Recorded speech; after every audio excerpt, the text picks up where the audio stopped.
We're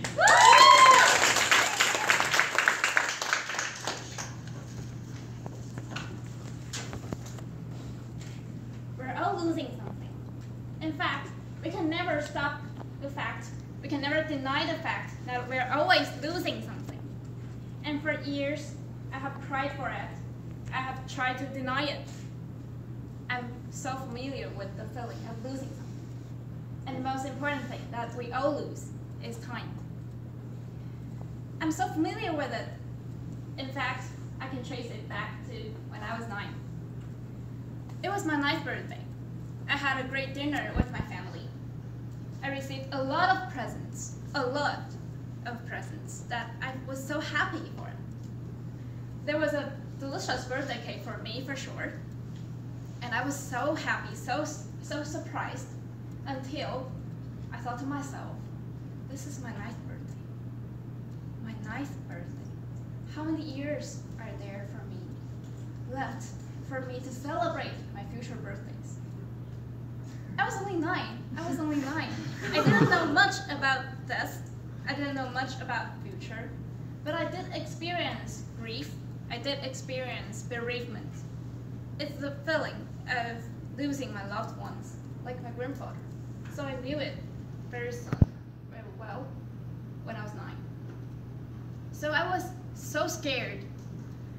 I was so terrified that I rushed into my bedroom, locked me in there, and cried, bursted into tears, waiting for somebody to comfort me.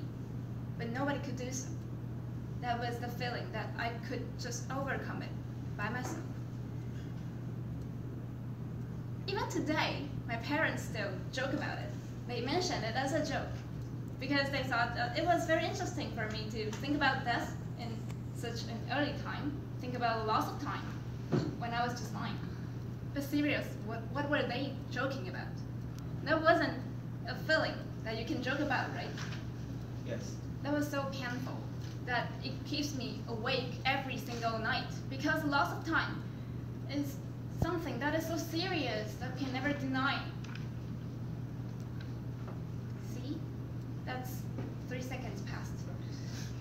I lost 3 seconds just in that short blink of an eye. So that was so terrible. That was so miserable. But then, fortunately, I have changed my thoughts. One day, I sat on the couch, mourning for the loss of time, the precious time for me to prepare for my midterm.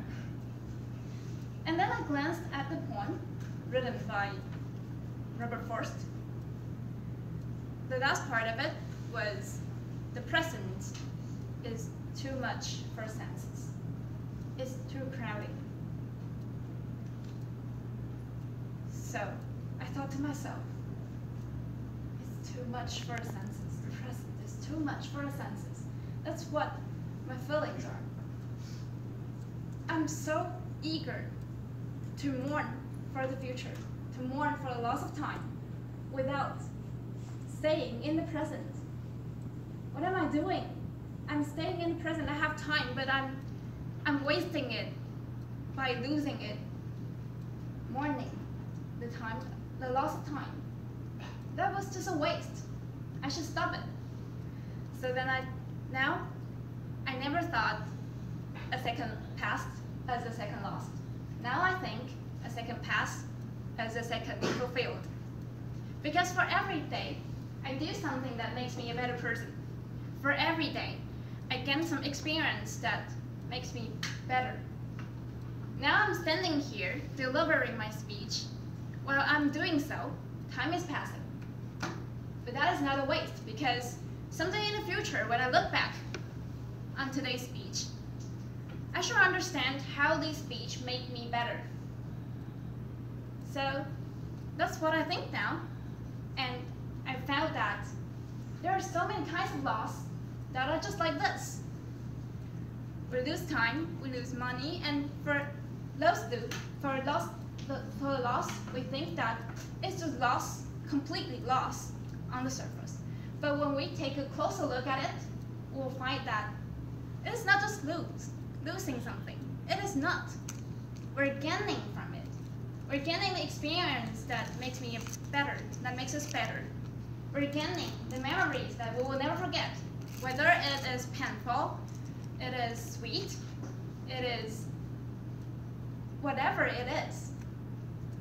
It is just so unforgettable memories, and the time loss it is not meaningless. It is meaningful, and the meaning that we gain is more important than loss of time. So I think that I shall change the way of thinking it. We're gaining from loss. It is not a waste. Toastmaster of the evening.